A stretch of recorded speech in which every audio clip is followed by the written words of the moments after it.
श्रीबटुकभैरवस्तोत्रम्। ॐ भैरवो भूतनाथश्च भूतात्मा भूतभावनः क्षेत्रज्ञः क्षेत्रपालश्च क्षेत्रदः क्षत्रियो विराट् श्मशानवासी मांसाशी खर्पराशी स्मरान्तकृत् रक्तपः पानपः सिद्धः सिद्धिदः सिद्धिसेवितः कंकालः कालः शमनः कलाकाष्ठातनुः कविः त्रिनेत्रो बहुनेत्रश्च तथा पिङ्गललोचनः शूलपाणिः खड्गपाणिः कंकाली धूम्रलोचनः अभीरुरभैरवीनाथो भूतपो योगिनीपतिः धनदो धनहारी च धनवान् प्रतिभागवान् नागहारो नागकेशो व्योमकेशः कपालभृत् कालः कपालमाली च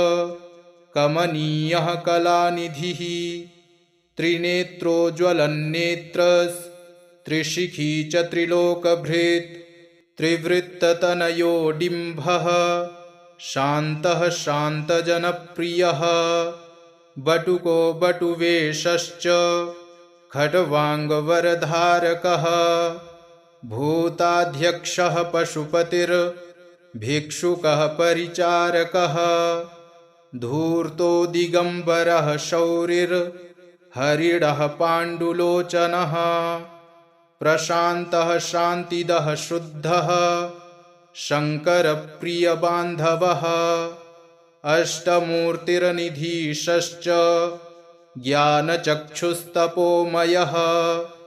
अष्टाधारः षडाधारः सर्पयुक्तः शिखीसखः भूधरो भूधराधीशो भूपतिर्भूधरात्मजः कपालधारी मुण्डी च नागयज्ञोपवीतवान् जृम्भणो मोहनस्तम्भी मारणः क्षोभणस्तथा